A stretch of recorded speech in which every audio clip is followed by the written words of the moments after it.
Kung फू पांडा। इसके पहले पार्ट को रिलीज किया गया था 2008 में और ये एक कमाल की कुंग फू कॉमेडी फिल्म है। तो चलिए जानते हैं इसकी कहानी को बिना किसी देरी के। कहानी की शुरुआत होती है चाइना देश में शांति घाटी नाम की एक जगह से, जहां हम कहानी के हीरो पांडा को देखते हैं, जिसका नाम पो है। पो एक सपना देख रहा था जिसमें वो एक बहादुर कुंग फू योद्धा है और हजारों दुश्मनों को अकेले ही हरा सकता है। लेकिन फिर पो की नींद खुल जाती है और मोटे शरीर की वजह से वो कहीं भी गिरता पड़ता रहता है। लेकिन उसे कुंग फू का बहुत ज्यादा शौक है। उसके कमरे में फ्यूरियस 5 के पोस्टर्स भी लगे हुए थे, जो कि इस घाटी के सबसे शानदार कुंग फू योद्धा है। पो बचपन से ही इनका फैन है और यह खुद भी किसी दिन कुंग फू योद्धा बनने का सपना देखता है। लेकिन असलियत में तो पो अपनी फैमिली नूडल शॉप पर काम करता है और पो के इस सपने के बारे में उसके पापा मिस्टर पिंग को भी पता नहीं है। उन्हें अपनी खानदानी नूडल शॉप पर बहुत गर्व है और वो चाहते हैं कि पो भी जिंदगी भर इस शॉप को संभाले।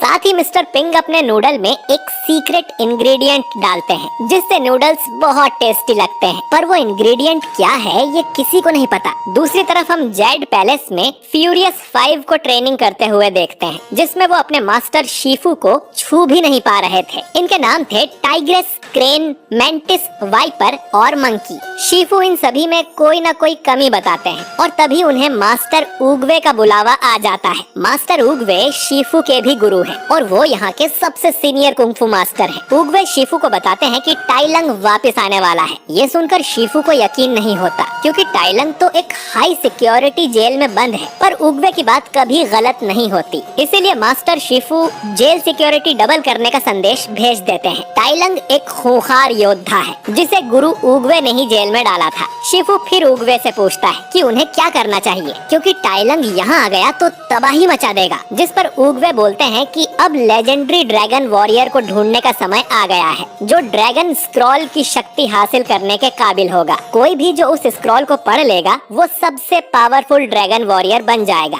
और टाइलंग भी इसी स्क्रॉल को लेने यहाँ आने वाला है। ड्रैगन वॉरियर को चुनने के लिए एक टूर्नामेंट रखा जाता है, जिसकी खबर पूरे शहर में फैल जाती है। ये जानकर पो भी सभी के साथ जेड पैलेस की ओर जाने लगता है, तो उसके फादर उसको रोक लेते हैं और उसको नूडल्स का ठेला पकड़ा देते हैं ताकि वो टूर्नामेंट में जाकर सबको नूडल्स बेच सके। ना चाहते हुए भी पो को उनकी बात माननी पड़ती है, लेकिन क्योंकि वो पैलेस माउंटेन के बहुत ऊपर था, इसीलिए पो ठेले के साथ चल नहीं पाता और वो ठेला वहीं पर छोड़कर आगे निकल जाता है। जब पो पैलेस के मेन डोर तक पहुंचता है, तब तक टूर्नामेंट शुरू हो चुका था और गेट बंद हो चुका था, जिसकी वजह से पो बाहर ही रह जाता है। अंदर प्रोग्राम शुरू हो चुका था और फ्यूरियस 5 अपना हुनर दिखा रहे थे। पो अंदर जाने की बहुत कोशिश करता है, लेकिन उसकी सारी कोशिश बेकार हो जाती है और अब ड्रैगन वॉरियर को चुनने का टाइम हो गया था। तो पो एक कुर्सी के चारों ओर पटाखे और रॉकेट बांधकर उस पर बैठ जाता है और उन पटाखों को आग लगा देता है, जिसकी वजह से वो हवा में उड़ने लगता है और फिर सीधा रिंग के बीच में जाके गिरता है। पो वहाँ सभी से माफी मांगने लगता है, लेकिन गुरु उगवे पो की तरफ इशारा कर उसे ड्रैगन वॉरियर घोषित कर देते हैं। ये सुनकर गुरु शीफू काफी हैरान होते हैं कि उगवे ने फ्यूरियस 5 की बजाय इस पांडा को क्यों चुना। वहीं दूसरी तरफ वो बतख शीफू का संदेश लेकर प्रिजन में पहुंच जाता है, लेकिन वहाँ के हेड को अपनी सिक्योरिटी पर पूरा भरोसा था कि उसकी जेल तोड़कर भागना नामुमकिन है। वो बतख को लेकर जेल के निचले हिस्से में जाते हैं, जहाँ टाइलंग को कैद किया हुआ था और उसे जंजीरों में जकड़ा हुआ था। वो गार्ड टाइलंग को ये भी बताता है कि ग्रैंड मास्टर उगवे ने किसी स्टूडेंट को ड्रैगन वॉरियर बनाने का फैसला लिया है। जो सुन टाइलंग अंदर से बहुत गुस्सा हो जाता है और वो इस बतख का गिरा हुआ पंख अपनी पूंछ से चिपका लेता है। इधर पो पूरे पैलेस में घूम रहा होता है और तरह तरह की चीजें देखकर हैरान हो जाता है, लेकिन तभी वहाँ पर मास्टर शीफू आ जाते हैं और उसकी काफी बेइज्जती करते हैं कि उसके जैसा मोटा पांडा कभी कुंग फू योद्धा नहीं बन सकता। वो उसे वुशी फिंगर होल्ड दिखाकर डराते भी हैं, जो कि बहुत ही खतरनाक मूव है, ताकि पांडा डर के खुद ही यहाँ से चला जाए। वो उसे ट्रेनिंग रूम में भी लेकर जाते हैं, जहाँ पो की बुरी तरह से धुलाई होती है और सबको पता चल जाता है कि पो को कुंग फू का फू भी नहीं आता। जिसके बाद सभी 5 स्टूडेंट्स पो का मजाक उड़ाते हुए जाते हैं। पीछे से पो भी उनकी बात सुन लेता है और काफी निराश भी हो जाता है, लेकिन फिर भी पो रात में उनके पास जाकर उनसे दोस्ती करने की कोशिश करता है, लेकिन कोई भी उससे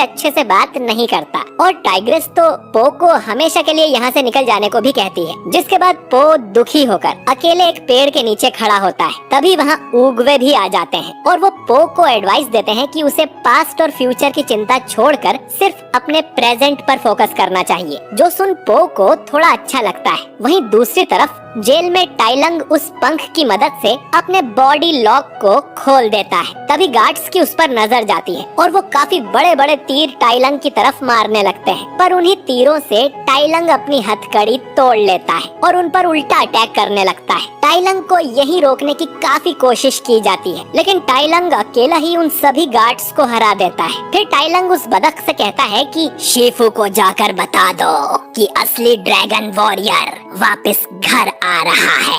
जब मास्टर शिफू अगली सुबह पो को उठाने उसके कमरे में जाते हैं तो वो देखते हैं कि पो वहाँ पर मौजूद नहीं था, जिसे देखकर वो बहुत खुश हो जाते हैं और उन्हें लगता है कि पो डर के मारे भाग गया। पर जब वो ट्रेनिंग ग्राउंड में आते हैं तो पो पहले से ही वहाँ ट्रेनिंग कर रहा था। अब मास्टर शिफू बहुत ज्यादा गुस्से में आ जाते हैं और पो की हिम्मत तोड़ने के लिए उसे फ्यूरियस 5 से लड़ने के लिए कहते हैं, क्योंकि पो को कुंग-फू का बेसिक भी नहीं आता था। इसीलिए वो एक एक करके सभी फ्यूरियस 5 के मेंबर्स से पिट जाता है और आखिर में मास्टर शिफू भी उससे लड़ने लगते हैं, जिसकी वजह से वो बहुत ज्यादा जख्मी हो जाता है। लेकिन वो फिर भी हिम्मत नहीं हारता और बार बार उठ खड़ा होता है। पो की हिम्मत देखकर मास्टर शिफू को और भी ज्यादा गुस्सा आता है और वो अब की बार गुस्से में पो को उठाकर पैलेस के बाहर ही फेंक देते हैं। इस सब की वजह से पो को बहुत ज्यादा चोट लगती है और मेंटिस उसका इलाज करने लगता है। वो पो को बताते हैं कि मास्टर शिफू बहुत ज्यादा स्ट्रिक्ट हैं और वो किसी भी स्टूडेंट से प्यार से बात नहीं करते। तभी वहाँ पर टाइग्रेस आ जाती है और वो पो को बताती है कि मास्टर शिफू हमेशा से इतने स्ट्रिक्ट नहीं थे। कई सालों पहले शिफू को टाइलंग अपने दरवाजे के सामने मिला था। शिफू उसे अपना बेटा समझकर पालने लगे। टाइलंग में कुंग-फू का काफी हुनर था, तो शिफू ने उसे कुंग-फू की ट्रेनिंग दी, जिसकी वजह से टाइलंग एक पावरफुल वॉरियर बन गया। शिफू ने उसे महान योद्धा बनने के सपने दिखाए, लेकिन उगवे ने टाइलंग के अंदर के लालच को देख लिया था और उसे रिजेक्ट कर दिया, जिसके गुस्से में टाइलंग ने घाटी में तबाही मचा दी। उसने शिफू पर भी हमला किया और ड्रैगन स्क्रॉल चुराने की कोशिश की, लेकिन गुरु उगवे ने नर्व अटैक से उसे पैरालाइज कर दिया। तब से वो जेल में है। इससे शिफू का दिल टूट गया और तब से लेकर आज तक उन्होंने किसी भी स्टूडेंट से प्यार से बर्ताव नहीं किया और हमेशा सबके साथ स्ट्रिक्ट रहे। दूसरी तरफ वो बतख घबराते हुए शिफू के पास पहुंच जाता है और उन्हें बताता है कि टाइलंग अपने कैद से भाग चुका है, जिसे सुनकर मास्टर शिफू भी बहुत ज्यादा डर जाते हैं। वो उगवे के पास आकर उन्हें बताते हैं कि उगवे की भविष्यवाणी बिल्कुल सही हुई है और टाइलंग जेल से भाग चुका है। जल्दी ही टाइलंग पैलेस में पहुंच जाएगा और वो पांडा से बिल्कुल नहीं रुक सकता। ये सारी बातें सुनकर उगवे शिफू को बताते हैं कि शिफू पो पर पूरा भरोसा करें और उसे एक अच्छा ड्रैगन वॉरियर बनाने में मदद करें। फिर उगवे बताते हैं कि अब उनका टाइम आ चुका है और उन्हें जाना होगा। उगवे अपनी छड़ी शिफू को देते हैं। शिफू उन्हें रोकने की कोशिश करता है, पर वो नहीं रुकते। देखते ही देखते मास्टर उगवे हवा में कहीं गायब हो जाते हैं और हर तरफ खूबसूरत फूल की पंखुड़ियाँ बिखर जाती हैं, जिसका मतलब था कि मास्टर उगवे अब हमेशा के लिए स्वर्ग में चले गए हैं। इधर पैलेस के अंदर पो सभी वॉरियर्स को नूडल्स बनाकर खिला रहा था। अब उन सबके बीच अच्छी दोस्ती हो चुकी थी और बातों बातों में पो शिफू की भी नकल करने लगता है। लेकिन तभी पो के पीछे मास्टर शिफू आ जाते हैं और उन्हें देखकर पो काफी डर जाता है। ये देखकर शिफू काफी गुस्से में आ जाते हैं और सभी को बताते हैं कि टाइलंग जेल से भाग चुका है और सिर्फ एक इंसान उसे रोक सकता है, जो कि पो है।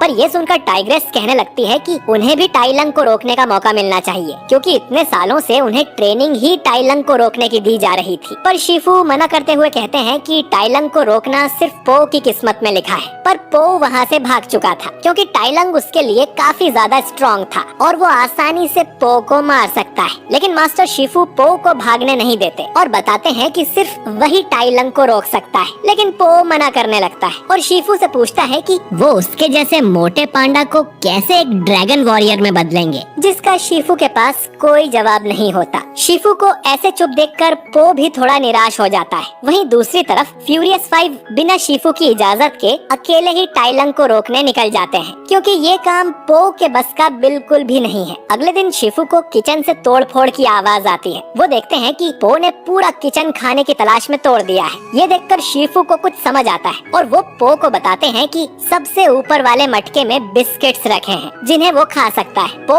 1 मिनट में इतनी ऊपर चढ़ जाता है और और वहीं बैलेंस करके खाने भी लगता है। ये देखकर शिफू को समझ आ जाता है कि पो के अंदर कुंफू का हुनर तो है, लेकिन उसे मोटिवेशन सिर्फ खाने से मिलता है। तो खाने का लालच देकर पो को ट्रेनिंग दी जा सकती है। अगले दिन शिफू पो को एक जगह ले जाते हैं जहाँ सब कुंफू वॉरियर्स प्रैक्टिस करते हैं। शिफू वहाँ पो को खाने का लालच देकर उसे ट्रेनिंग देते हैं और खाने के लिए पो बहुत ज्यादा मेहनत करता है और उसे कुंफू भी आने लगता है। काफी टाइम बाद एक मोमो के लिए शिफू और पो फाइट करते हैं। काफी लंबी फाइट के बाद पो उस मोमो को लेने में कामयाब हो जाता है और ये देखकर शिफू काफी खुश होते हैं। दूसरी तरफ फ्यूरियस 5 को टाइलंग एक ब्रिज पर मिलता है। टाइलंग समझ जाता है कि इनमें से कोई भी ड्रैगन वॉरियर यानी पो नहीं है। फिर इनमें लड़ाई होती है, पर ये पांचों मिलकर भी टाइलंग को नहीं हरा पाते और आखिर में टाइलंग नर्व अटैक से सबको पैरालाइज कर देता है। वो सिर्फ क्रेन को छोड़ देता है, जो कि सबको लेकर उड़ते हुए वापस जेड पैलेस में आ जाता है। शिफू उन सबको ठीक करता है। उनकी ऐसी हालत देखकर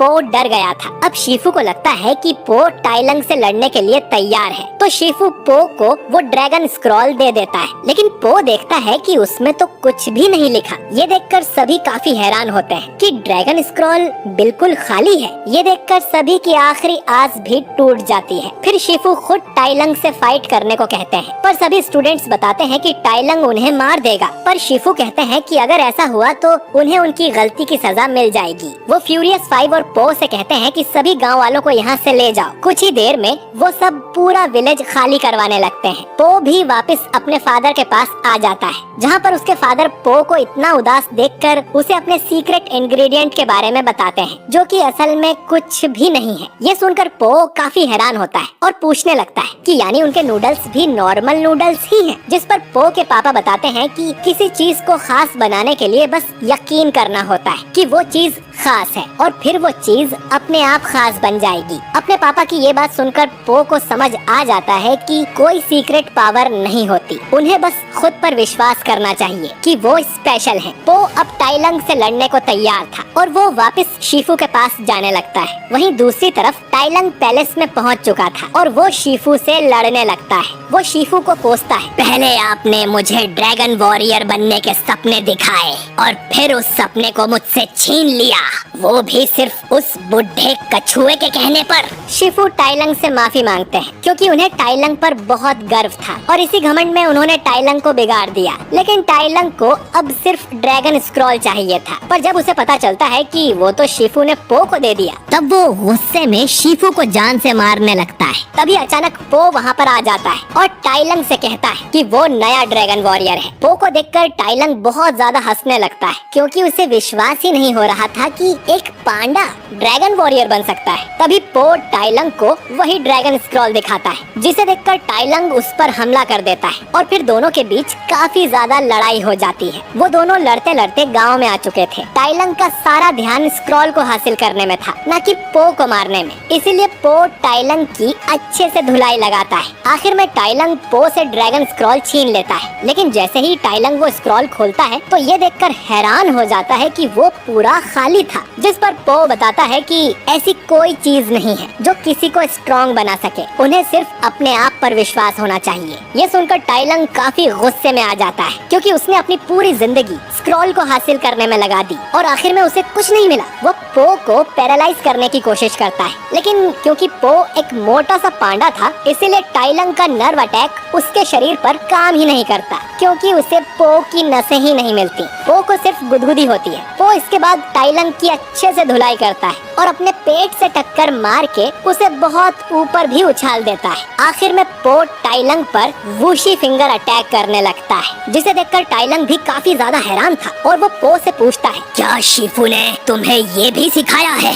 लेकिन पो उसे बताता है कि ये अटैक उसने खुद से ही सीखा है। इतना कहकर पो इस अटैक को पूरा करता है, जिसकी वजह से पूरे वैली में एक शॉक वेव फैल जाती है और टाइलंग मारा जाता है। ये देख सभी गांव वाले वापस लौट कर आते हैं और पो की तारीफ करने लगते हैं। फ्यूरियस 5 भी पांडा की रिस्पेक्ट में सिर झुकाते हैं। पो के पापा बड़े ही गर्व से सबको बता रहे थे कि ये ड्रैगन वॉरियर उनका बेटा है। तभी पो को याद आता है कि मास्टर शिफू बहुत ज्यादा घायल है, इसीलिए वो जल्दी से ऊपर पैलेस में जाता है और देखता है कि शीफू जमीन पर पड़े हुए हैं। पो उनसे पूछता है कि क्या आप मर गए, लेकिन शीफू से बताते हैं कि नहीं, वो तो बस आराम कर रहे हैं। और वो पो से सभी चीजों के लिए थैंक यू कहते हैं। पो इस घाटी के साथ साथ शीफू के मन में भी शांति लाया है। इसके बाद पो भी उनके बगल में सो लेता है। आखिर में पो शीफू से पूछता है कि क्या उन्हें कुछ खाने को चाहिए, जिसका जवाब देते हुए शीफू कहते हैं कि हाँ, और ये फिल्म यहीं पर एंड हो जाती है। दोस्तों, ये फिल्म बहुत ज्यादा सुपरहिट हुई थी और इस मूवी के टोटल 3 पार्ट्स आ चुके हैं।